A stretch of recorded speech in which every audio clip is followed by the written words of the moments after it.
Hello दोस्तों, कैसे हो आप लोग। स्वागत है आपका हमारे चैनल पे। मेरा नाम है रजत और आप देख रहे हैं कीप ट्रेडिंग। दोस्तों, सबसे पहले मैं आपको ये बताना चाहता हूँ कि दिसंबर 2019 के बाद इस चैनल पे कोई वीडियोस नहीं आई थी। उसका कारण ये था कि मैं अपनी पर्सनल लाइफ में थोड़ा बिजी चल रहा था और काम का लोड भी थोड़ा ज़्यादा आ रखा था। तो उसके कारण से मुझे टाइम नहीं मिल पा रहा था कि मैं आप लोगों के लिए वीडियोज़ ला पाऊँ और आपको कार वगैरह के रिलेटेड नॉलेज दे पाऊँ। तो सबसे पहले मैं उन लोगों का शुक्रिया अदा करना चाहूँगा जो हमारे चैनल पे वीडियोस ना आने के बावजूद भी हमारे साथ जुड़े रहे। जितने भी चैनल पे कमेंट्स आते थे, मैंने पूरी कोशिश करी है कि मैं उन सबका रिप्लाई कर पाऊँ। इवन इंस्टाग्राम पे भी कुछ लोगों ने मुझसे क्वेरीज करी थी, मैंने उनका तुरंत रिप्लाई करा था।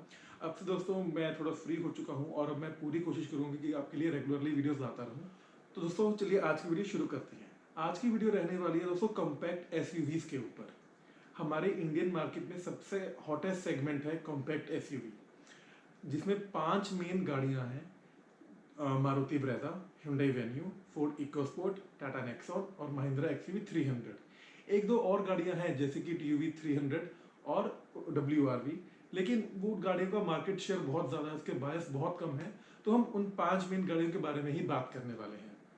दोस्तों ये एक कंपैरिजन वीडियो से थोड़ा सा डिफरेंट है। इसमें हम सब गाड़ियों को अलग अलग पॉइंट्स पे रेट करने वाले हैं और एंड पे एक ओवरऑल रेटिंग निकालने वाले हैं। अब दोस्तों वीडियो शुरू करने से पहले मैं सबको बोलना चाहूँगा कि ये पांचों गाड़ियाँ जो बिकती हैं, अच्छे नंबर्स में बिकती हैं इंडिया में, उसका कारण ये है कि ये पांचों गाड़ियाँ ही बहुत अच्छी हैं। नो डाउट अबाउट दैट, ये पांचों गाड़ियाँ बहुत अच्छा परफॉर्म करती हैं। इनके इंजन अच्छे हैं, इनकी राइड क्वालिटी अच्छी है, ओवरऑल सब अच्छी गाड़ियाँ हैं। लेकिन एक फैक्ट ये भी है ना कि एक गाड़ी सबको सूट नहीं कर सकती। सबको अपनी अलग अलग पसंद होती है, अलग अलग चॉइसेस होती है, अलग अलग प्रेफरेंस होती है। इसलिए मैंने पांचों गाड़ी को अलग अलग पॉइंट्स पे रेट किया है कि जिसकी जैसी प्रेफरेंस हो वो उसके अकॉर्डिंग बेस्ट गाड़ी अपने लिए चूज कर पाए। तो दोस्तों मैंने इस कारण से इन पांचों गाड़ियों को 4 मेन पॉइंट्स पे रेट किया है, जो कि है design, ride quality, features and engine performance. इन चारों पॉइंट्स के अंदर मैंने चार चार सब पॉइंट्स और डाले हैं, जिसके अब हर एक पॉइंट पे रेट करने वाले हैं। तो टोटल हमारे पास 16 फैक्टर्स है जिसपे हम पांचों गाड़ी को रेट करने वाले हैं। तो चलिए दोस्तों शुरू करते हैं। तो दोस्तों सबसे पहला टॉपिक जिसकी हम बात करने वाले हैं वो है डिज़ाइन। और डिज़ाइन से मतलब हम ये नहीं बात करने वाले कि गाड़ी दिखने में कैसी है, हम उसकी प्रैक्टिकलिटी की बात करने वाले हैं। तो सबसे पहला पॉइंट जो हम बात करने वाले हैं, सेफ्टी एंड बिल्ड क्वालिटी। दोस्तों कि जैसा आप लोग जानते हैं कि दो ही इंडियन गाड़ियां हैं जिन्होंने क्रैश टेस्ट रेटिंग में एनकैप की 5 स्टार रेटिंग अचीव की है, जो कि टाटा नेक्सॉन और एक्सयूवी 300। तो इन दोनों गाड़ी को हम 10 पॉइंट्स देने वाले हैं। इसके बाद जो बाकी 3 गाड़ियां हैं, ब्रेजा उसमें से एनकैप में 4 स्टार अचीव किया है। जो Hyundai की वेन्यू है वो हमें पता है कि इसका ब्रांड है, जो Hyundai ब्रांड वो काफ़ी स्ट्रॉन्ग गाड़ियां बनाता है। और जो फोर्ड इकोस्पोर्ट है उसने भी यूरोपियन एनकैप में 4 star crash test rating achieve करी थी। तो इसलिए हम इन तीनों गाड़ियों को 9 पॉइंट्स देने वाले हैं। दोस्तों अगली बात करते हैं ग्राउंड क्लियरेंस की। आप सबको पता है कि टाटा नेक्सॉन की ग्राउंड क्लियरेंस सबसे ज्यादा है सेगमेंट में, 208 mm। तो इसलिए हम इसको 10 पॉइंट्स देने वाले हैं। फोर्ड इकोस्पोर्ट और मारुति ब्रेजा की ग्राउंड क्लियरेंस है 200 mm, तो इसलिए हम इनको 9 पॉइंट्स देने वाले हैं। इसके बाद आती है Hyundai वेन्यू, इसकी ग्राउंड क्लियरेंस है 195 mm, इसलिए हम इसको 8 पॉइंट्स देने वाले हैं। और सबसे कम ग्राउंड क्लियरेंस है एक्सयूवी 300 की, जो कि 180 mm, इसलिए हम उसको 7 पॉइंट्स देने वाले हैं। दोस्तों नेक्स्ट पॉइंट है हमारा रियर सीट लेगरूम। सबसे ज्यादा लेगरूम हमें मिलता है टाटा नेक्सॉन में, तो इसलिए हम उसको 10 पॉइंट्स देने वाले हैं। उससे थोड़ा सा कम हमें मिलता है मारुति ब्रेजा में, इसलिए हम इसको 9 पॉइंट्स देने वाले हैं। इन इन दोनों गाड़ियों में 3 लोग आराम से कंफर्टेबली बैठ सकते हैं पीछे की सीट में। इसके बाद अगर हम बात करें Hyundai वेन्यू की, उसमें दोस्तों लेगरूम तो ठीक ठाक है, लेकिन उसमें 3 लोग बहुत इजीली नहीं बैठ पाते। और फोर्ड इकोस्पोर्ट और एक्सयूवी 300 में रियर लेगरूम ही बहुत ज्यादा कम है, तो इसलिए हम तीनों गाड़ी को 7 पॉइंट्स देने वाले हैं। दोस्तों आखिरी पॉइंट जिसकी हम बात करने वाले हैं वो है बूट स्पेस, यानी कि डिग्गी में कितनी जगह है। तो फोर्ड इकोस्पोर्ट, नेक्सॉन और Hyundai वेन्यू में हमें 350 लीटर्स का बूट स्पेस मिल जाता है, इसे हम इनको 9 पॉइंट्स देने वाले हैं। मारुति ब्रेजा में हमें 325 लीटर का बूट स्पेस मिल जाता है, इसे हम इसको 8 पॉइंट्स देने वाले हैं। सबसे कम बूट स्पेस हमें मिलता है एक्सयूवी 300 में, जो कि है 260 लीटर्स। ये सेगमेंट से काफी ज्यादा कम है, इसे हम इसको देने वाले हैं 6 पॉइंट्स। तो दोस्तों आप देख सकते हैं कि अगर ओवरऑल डिजाइन में चारों पॉइंट्स के स्कोर्स को जोड़ें तो सबसे ज्यादा स्कोर्स मिलते हैं टाटा नेक्सॉन को और सबसे कम मिलते हैं एक्सयूवी 300 को। इसके सिंपल कारण है कि डिग्गी स्पेस बहुत ज्यादा कम है, रियर लेगरूम बहुत कम है, तो इसके कारण इसको मिनिमम पॉइंट्स मिलते हैं। दोस्तों नेक्स्ट टॉपिक जिसकी हम बात करने वाले हैं वो है राइड क्वालिटी, और इसमें पहला पॉइंट है हैंडलिंग। दोस्तों गाड़ी चलाते समय हमें स्टीयरिंग से सबसे ज्यादा फील एंड फीडबैक जो मिलता है वो है नेक्सॉन और इकोस्पोर्ट से। बहुत कॉन्फिडेंस आता है जब हम इन दोनों गाड़ी को स्टीयर करते हैं। इसके बाद आती है ब्रेजा का हैंडलिंग। इसकी हैंडलिंग भी डिसेंट इनफ है, I mean, अच्छी है, कोई बुरी नहीं कह सकते, लेकिन उतना कॉन्फिडेंस नहीं आ पाता जितना हमें नेक्सॉन या इकोस्पोर्ट में आता है। और आखिर में अगर हम बात करें XUV 300 और वेन्यू की, तो वेन्यू का स्टीयरिंग बहुत ज़्यादा सॉफ्ट है, उसमें हमें बहुत डर लगता है जब हम हाई स्पीड पे थोड़ा सा गाड़ी को स्टीयर करने की कोशिश करते हैं। और XUV 300 में हमें ऐसा लगता है कि हमें फीडबैक ही नहीं मिल रहा गाड़ी के। दोस्तों नेक्स्ट पॉइंट जिसकी हम बात करने वाले हैं वो है सस्पेंशन। तो सस्पेंशन की ट्यूनिंग में सबसे ज़्यादा जो पॉइंट्स हम देना चाहते हैं वो है नेक्सॉन को। नेक्सॉन ने इसमें मतलब बहुत ज़्यादा माहिर हासिल की हुई है, इतना अच्छा सस्पेंशन है उसका। वो पॉटहोल्स आपको पता भी नहीं लगते कि कितने छोटे छोटे पॉटहोल्स वो एब्जॉर्ब कर लेता है, और हाइट स्पीड पे भी इसकी स्टेबिलिटी बहुत अच्छी रहती है। तो बहुत ज़्यादा हार्ड नहीं है, बहुत ज़्यादा सॉफ्ट नहीं है, बहुत अच्छे से ट्यून गया है सस्पेंशन। इसके बाद इकोस्पोर्ट और XUV 300 का भी बहुत अच्छा सस्पेंशन है, तो उसको हम 9 पॉइंट्स देंगे और नेक्सॉन को 10 पॉइंट्स देंगे।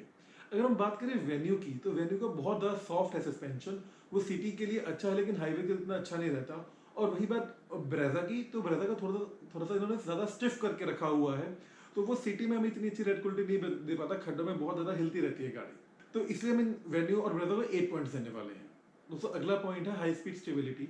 इसमें ब्रेजा को छोड़ के बाकी चारों गाड़ी को हम 9 पॉइंट्स देंगे, क्योंकि बाकी चारों गाड़ी की स्टेबिलिटी बहुत ज़्यादा अच्छी हाई स्पीड पे, इवन 150 प्लस तक। लेकिन ब्रेजा को हम 8 पॉइंट्स देंगे क्योंकि 150 तक के ऊपर उसमें थोड़ा सा डर लगने लग जाता है, लेकिन बाकी गाड़ियाँ 160 170 तक इजिली जा सकती हैं, आपको बहुत कॉन्फिडेंस आएगा। आखिरी पॉइंट है बॉडी रोल, जिसमें इकोस्पोर्ट, नेक्सॉन और ब्रेजा को हम 9 पॉइंट्स देने वाले हैं, क्योंकि इनमें बॉडी रोल बहुत अच्छे से कंटेन्ड है। XUV 300 में थोड़ा सा बॉडी रोल रहता है, इसे हम उसको 8 पॉइंट्स देने वाले हैं। लेकिन वेन्यू में क्योंकि उसका सस्पेंशन सेटअप बहुत सॉफ्ट है, इसलिए इसमें सबसे ज़्यादा बॉडी रोल रहता है, इसके कारण इसे हम 7 पॉइंट्स देने वाले हैं। दोस्तों अगर राइड क्वालिटी में ओवरऑल पॉइंट्स की बात करें, तो नेक्सॉन और इकोस्पोर्ट को ऑलमोस्ट सिमिलर पॉइंट्स मिलते हैं, और सबसे कम पॉइंट्स मिलते हैं Hyundai वेन्यू। दोस्तों थर्ड टॉपिक जिसकी हम बात करने वाले हैं वो है फीचर्स, और इसमें पहला पॉइंट जिसकी हम बात करने वाले हैं वो है ड्राइवर सीट कंफर्ट। तो दोस्तों XUV 300, नेक्सॉन और इकोस्पोर्ट में हमें बेस्ट ड्राइविंग सीट कंफर्ट मिलता है। वह लंबर सपोर्ट बहुत अच्छी मिल जाती है, थाई सपोर्ट बहुत अच्छी मिलती है, तो इसलिए हम उसको 9 पॉइंट्स देंगे। वेन्यू में हमें थाई सपोर्ट थोड़ी कम मिलती है, लेकिन लंबर सपोर्ट डिसेंट इनफ है, इसलिए हम उसको 8 पॉइंट्स देंगे। लेकिन हमें सबसे कंफर्ट लगा ब्रेजा में, उसमें थाई सपोर्ट हमें बिल्कुल नहीं मिलती और लंबर सपोर्ट भी मतलब ओके है, बहुत ज़्यादा नहीं है, इसलिए हम उसको 7 पॉइंट्स देंगे। दोस्तों अगर हम quality of interior and fit and finish की बात करें, तो यहाँ पे बेस्ट है Hyundai वेन्यू और XUV 300। इन दोनों की क्वालिटी बहुत अच्छी यूज़ करी है, प्लास्टिक सीट और डायल की क्वालिटी बहुत अच्छी है, और फिट एंड फिनिश भी काफ़ी अच्छी है, तो इसे हम इन दोनों को 9 पॉइंट्स देंगे। और बाकी तीन गाड़ियाँ ब्रेजा, इकोस्पोर्ट और नेक्सॉन का डिसेंट इनफ है, इसे हम उनको 8 पॉइंट्स देंगे। दोस्तों अगर हम इंफोटेनमेंट सिस्टम और स्पीकर्स की बात करें, तो आप सबको पता है कि नेक्सॉन में हारमन के स्पीकर्स आते हैं, 8 स्पीकर्स, जो कि एक JBL का ही पेरेंट कंपनी है, तो इसके speakers best among the segment है, तो इससे हम इसको 10 पॉइंट्स देंगे। फोर्ड में जो सिस्टम एंड्रॉइड सिस्टम है वो सिंक 3 सिस्टम है, जो कि काफ़ी अच्छा सिस्टम है, और स्पीकर की क्वालिटी भी डिसेंट इनफ है, इससे हम उसको 9 पॉइंट्स देंगे। दोस्तों इसके बाद हम वेन्यू में जो टच स्क्रीन है और स्पीकर है उनकी क्वालिटी डिसेंट इनफ है, और एन एवरेज है, मतलब ना बहुत अच्छी ना बहुत बुरी, इसे हम उसको 8 पॉइंट्स देंगे। XUV में थोड़ी सी और नीचे आ जाती है, इसलिए हम उसको 7 पॉइंट्स देंगे। लेकिन ब्रेजा में दोस्तों सबसे घटी क्वालिटी के स्पीकर लगे हैं पांचों गाड़ियों में से, और उसकी जो टच स्क्रीन है वो उसका भी एंगल डिफरेंट एंगल से बहुत ज़्यादा दिखती नहीं है वो स्क्रीन, इससे हम उसको 6 पॉइंट्स देंगे। आखिरी पॉइंट इस टॉपिक में रहने वाला है वेरिएंट्स ऑन ऑफर। दोस्तों नेक्सॉन में हमें बहुत ज़्यादा वेरिएंट्स मिल जाते हैं। मैं बात करूँ मैनुअल में हमें 6 वेरिएंट मिलते हैं, उसके बाद ऑटोमेटिक में हमें 4 वेरिएंट मिल जाते हैं, और इन दोनों को मिला के 10 वेरिएंट में से हमें टॉप 6 वेरिएंट में सनरूफ की ऑप्शन मिल जाती है। तो टोटल 16 वेरिएंट्स हमें पेट्रोल में मिल जाते हैं, 16 वेरिएंट्स हमें डीजल में मिल जाते हैं। इसमें हमें सबसे ज़्यादा वेरिएंट्स मिलते हैं दोस्तों, तो इसमें हम नेक्सॉन को 10 पॉइंट्स देने वाले हैं। इसमें दोस्तों XUV 300, वेन्यू और इकोस्पोर्ट में डिसेंट इनफ वेरिएंट्स मिल जाते हैं, इसमें उनको 9 पॉइंट्स देने वाले हैं।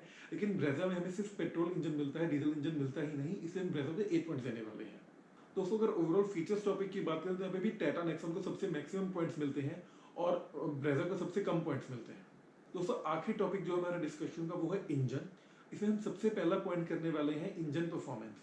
तो इसमें इकोस्पोर्ट और XUV 300 को हम सबसे ज़्यादा पॉइंट देने वाले हैं, क्योंकि इनमें दोनों पेट्रोल और डीजल इंजन की परफॉर्मेंस बहुत अच्छी है, और एकदम एकदम हमें प्रॉपर पिक मिलती है, एकदम प्रॉपर फुल मिलता है, तो इसलिए हम इन दोनों गाड़ियों को 9 पॉइंट्स देने वाले हैं। इसके बाद जो Hyundai वेन्यू और नेक्सॉन के जो पेट्रोल डीजल इंजन है, ये दोनों डिसेंट इनफ हैं, लेकिन इतना ज़्यादा अच्छे इंजन नहीं है ये। नेक्सॉन का डीजल इंजन तो फिर भी ठीक है, लेकिन पेट्रोल इंजन का जो हाई एंड है वो इतना अच्छा नहीं है, तो इसलिए हम इन दोनों को 8 पॉइंट्स देने वाले हैं। और ब्रेजा की बात करें तो इसमें डीजल इंजन आता नहीं, लेकिन जो इनको नया पेट्रोल इंजन है 1.5 लीटर का, इंजन डिसेंट इनफ है, लेकिन ये इतनी हमें किक नहीं दे पा देता, परफॉर्मेंस ओरिएंटेड इंजन नहीं है ये नॉर्मल क्रूजिंग के लिए अच्छा खासा है, तो इसलिए हम ब्रेजा को भी 8 पॉइंट्स देने वाले हैं। दोस्तों नेक्स्ट पॉइंट माइलेज की बात करें तो सबसे पहला नाम इसमें मारुति ब्रेजा को तो आएगा ही, क्योंकि इसमें माइलेज हमें सबसे ज़्यादा मिलती है मारुति में, मारुति का ये यूएसपी है, नंबर 1 यूएसपी, तो इसलिए हम ब्रेजा को 9 पॉइंट्स देने वाले हैं। इसके बाद हम नेक्सॉन को भी 9 पॉइंट्स देने वाले हैं, क्योंकि नेक्सॉन की माइलेज भी काफ़ी अच्छी आती है। हाईवे पे डीजल की गाड़ी हमेशा 20+ आपको देगी ही देगी अगर आप प्रॉपरली गाड़ी ड्राइव करते हैं तो। इसके बाद जो बाकी तीनों गाड़ी हैं, वेन्यू, एक्सपोर्ट और XUV 300, इसको उन तीनों को हम 8 पॉइंट्स देने वाले हैं, क्योंकि इनकी माइलेज ठीक ठाक है। दोस्तों अगर हम मेंटेनेंस की बात करें तो इसमें मैक्सिमम पॉइंट्स मारुति को नहीं देने वाले, क्योंकि मारुति की मेंटेनेंस सबसे कम होती है। ये बात आज से 5-6 साल पहले तक ठीक थी, लेकिन आज के टाइम पे ये बात ठीक नहीं है। हम मैक्सिमम पॉइंट देने वाले हैं नेक्सॉन और XUV 300 को, क्योंकि इन दोनों की एक्चुअली माइलेज कम है। अगर हाँ कम डीलर टू डीलर वेरी करती है मेंटेनेंस कॉस्ट, क्योंकि कुछ डीलर्स कुछ भी फालतू की लेबर कॉस्ट ऐड कर देते हैं, लेकिन अगर आप ओवरऑल एक टेंडेंसी की बात करें तो फोर्ड की सबसे कम है टेंडेंसी फालतू के खर्चे के डालने की, और टाटा वालों की भी कम टेंडेंसी है। हाँ टाटा के शोरूम के लिए थोड़े से बदनाम है टाटा का ब्रांड, लेकिन आज के टाइम पे उन्होंने काफ़ी इंप्रूव कर लिया है पहले से, और अब उनकी सर्विस कॉस्ट ठीक ठाक हो चुकी है, तो इसलिए नेक्सॉन और इकोस्पोर्ट को 9 पॉइंट्स देने वाले हैं। XUV 300 की भी डिसेंट इनफ है सर्विसिंग कॉस्ट, इसलिए हम XUV 300 और ब्रेजा को 8 पॉइंट्स देने वाले हैं। तो दोस्तों Hyundai के मोस्ट ऑफ द जो आउटलेट्स हैं, सर्विस सेंटर्स हैं, वो बहुत ज़्यादा फालतू की लेबर कॉस्ट डालते हैं। Hyundai वेन्यू की मैंने सर्विसिंग कॉस्ट 8-9 हज़ार तक सुनी है, तो इसलिए हम इसको 7 पॉइंट्स देने वाले हैं। दोस्तों इसमें हम मेंटेनेंस की जो हमने रेटिंग करी है, ये हमने स्पेयर पार्ट्स की बात नहीं करी, इसमें सिर्फ रेगुलर सर्विसिंग की बात करी कि जब आपकी गाड़ी को रेगुलर सर्विस की जरूरत होती है तो कितना खर्चा आता है। दोस्तों आखिरी पॉइंट इस टॉपिक में है रिलायबिलिटी। तो इसमें हम इको स्पोर्ट की बात करने से पहले तो ये सबसे पुरानी गाड़ी है इस सेगमेंट में, इसके इंजन डीजल इंजन वही, और पेट्रोल इंजन को भी 3 साल पहले अपग्रेड किया गया है। ये ट्राइड एंड टेस्टेड इंजन है दोस्तों, इनकी रिलायबिलिटी बहुत अच्छी है, 1.5-2 लाख तक चल जाते हैं, कोई दिक्कत नहीं आती। सिमिलरली Hyundai के इंजन है, हालांकि Hyundai की वेन्यू नई गाड़ी है, लेकिन इसका जो इंजन यूज़ किए गए हैं ये ट्राइड एंड टेस्टेड इंजन है। इनका diesel engine 1.4 engine same Creta में भी आता है और इकोस्पोर्ट में भी आता है, इवन वर्ना में भी आता है। और जो इनका पेट्रोल इंजन है वो हालांकि इंजन नया है, लेकिन वो भी काफ़ी अच्छा इंजन है, क्योंकि इंजन की रिलायबिलिटी इसके ब्रांड से जुड़ी होती है, तो Hyundai के ब्रांड्स काफ़ी रिलायबल हैं। इसके बाद दोस्तों आ जाती है बात ब्रेजा की। ब्रेजा का भी ब्रांड वैल्यू मारुति है, पेट्रोल इंजन उसकी यूएसपी है, इसलिए हम इसके मारुति को भी 10 पॉइंट्स देने वाले हैं। तो दोस्तों इसके बाद आती है XUV 300, इसके साथ भी वही हम बात करेंगे, इसके ब्रांड वैल्यू से हम इसके इंजन रिलायबिलिटी को जोड़ेंगे। तो महिंद्रा के इंजन स्टिल रिलायबल होते हैं, स्कॉर्पियो वगैरह गाड़ी काफ़ी ज़्यादा चल जाती है, तो इसलिए हम XUV 300 को 9 पॉइंट देने वाले हैं।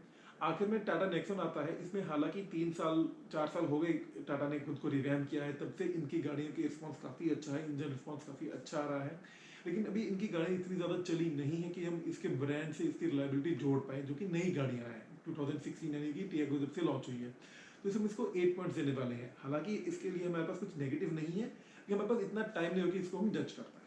तो दोस्तों यहाँ पे सबसे ज़्यादा पॉइंट्स मिलते हैं इंजन में फोर्ड इकोस्पोर्ट को, और बाकी सब गाड़ी को ऑलमोस्ट बराबर पॉइंट्स ही मिलते हैं।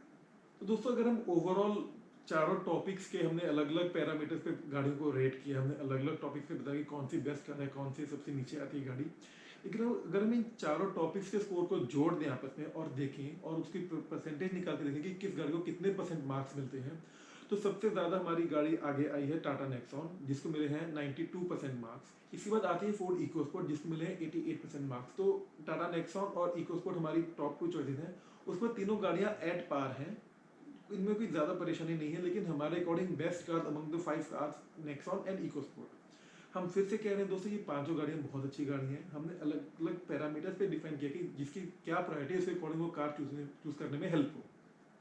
तो अगर आखिर में बात करें इनके प्राइसेस की, तो स्क्रीन पे आपको इन सबके प्राइसेस दिख पा रहे हैं, तो आप देख सकते हैं कि सबसे सस्ती गाड़ी है टाटा नेक्सॉन और Hyundai वेन्यू, और सबसे महंगी गाड़ी है यहाँ पे महिंद्रा XUV 300। दोस्तों इसलिए हम टाटा नेक्सॉन को ज़्यादा रेट करते हैं यहाँ पे, क्योंकि उसमें उसके प्राइसेस भी सबसे कम है और उसमें आपको ऑप्शन भी सबसे ज़्यादा मिल जाती हैं चूज़ करने के लिए।